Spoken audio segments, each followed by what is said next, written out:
বান বান জিনিসটি কি? আপনাদের শরীরে বান মেরেছে, আপনারা কাটাতে পারছেন না? তাহলে চলুন, আজকে আমি আপনাদের এমন একটি প্রক্রিয়া দিয়ে দিয়েছি যার মাধ্যমে কাউকে যদি বান মারা থাকে সেটি কাটিয়ে দেওয়া যাবে। নমস্কার দর্শকবৃন্দ, আমি শ্রী দেবদূত শাস্ত্রী।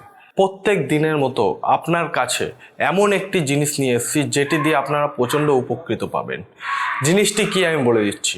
আপনার অনেক শত্রু তৈরি হয়েছে, বা আপনার বাড়ির লোক বা আপনার বাড়ির বাইরে শত্রু আছে যারা আপনার উন্নতি এবং যে কোনো জিনিস থেকে তারা কিন্তু আপনাকে বঞ্চিত করে দিতে চায়।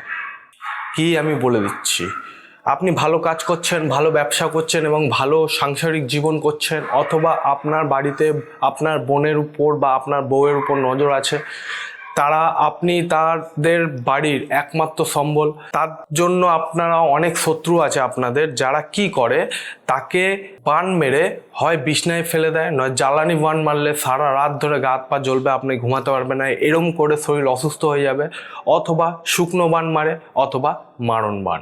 এইগুলো দেখবেন, এইগুলো হচ্ছে একটি খারাপ ক্রিয়া। যারা করে এই জিনিসগুলো তাদের কিন্তু এই জন্মের পাপ এই জন্মেই কিন্তু ভোগ করে যেতে হয়। ব্যাপারটা হচ্ছে, আপনাকে যে বানগুলো বা আপনার ফ্যামিলি বা আপনার কোথাও প্রেত বান কেউ ধরে থাকলে, ঠিক আছে, অথবা ভূত প্রেত যদি আপনাদের ধরে, তাহলে কিভাবে নিজেকে প্রোটেক্ট করবেন এবং সুরক্ষা করবেন। কিচ্ছু না, আমি যে জিনিসটা বলে দিচ্ছি, একটা ঘরোয়া রেমেডি, ছোট্ট জিনিস যদি করতে পারেন, দেখবেন বান খুব তাড়াতাড়ি আপনার শরীর থেকে ছেড়ে পালাবে। তাহলে কি আমরা ভালো করে জেনে নিই। একটা মাটির হাঁড়ি নিতে হবে। কি বললাম বুঝতে পারলেন? একটা মাটির হাঁড়ি, আর 11টা লবঙ্গ নিতে হবে যেটা অখণ্ডিত থাকবে, ঠিক আছে, অখণ্ডিত থাকবে।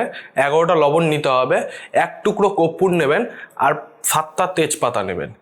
তেজপাতাকে প্রথমে ওই হাঁড়ির ভেতর দেবেন, দেওয়ার পর তার উপর লবঙ্গ দেবেন, তার উপর কর্পূর দিয়ে সেটিকে জ্বালিয়ে দেবেন। জ্বালাবার পর দেখবেন যে কর্পূরটি অনেকক্ষণ ধরে জ্বলছে, জ্বলে যাওয়ার পর পুরো জিনিসটা জ্বলে গিয়ে একটা ভস্ম তৈরি হয়েছে। সেই ভস্মটি কাজটি করতে হবে যে কোনো মঙ্গলবার, যে কোনো শনিবার।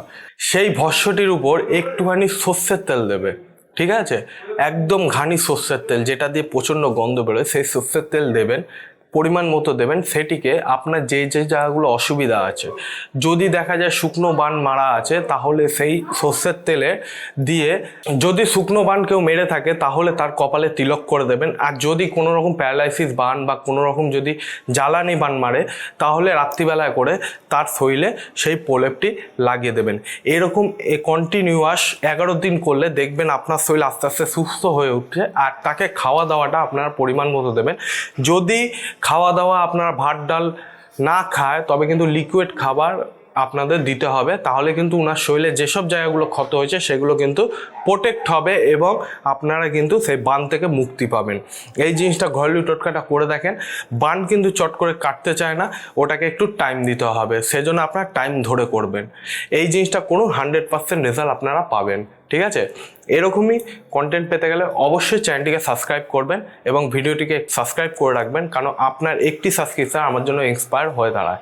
এবং ভিডিওটি কেমন লাগলো কমেন্টের মাধ্যমে জানাবেন, এবং ফ্যামিলি এবং বন্ধুবান্ধবের মাঝে এই ভিডিওটি ছড়িয়ে দেবেন যাতে তারাও উপকৃত হয়। এবং কোনো রকম সমস্যা হলে, যদি কোনো রকম ফল্ট হয় বা করতে গিয়ে কোনো রকম সমস্যা তৈরি হয়, তাহলে অবশ্যই আমার সঙ্গে যোগাযোগ করবেন এবং চেম্বারে আমার সঙ্গে সরাসরি কথা বলতে পারবেন। আজকের অনুষ্ঠান এই পর্যন্ত দর্শক বন্ধুরা, পরবর্তী অনুষ্ঠানে নতুনভাবে আপনাদের মাঝে আবার দেখা হবে। জয় শ্রী মহাকাল।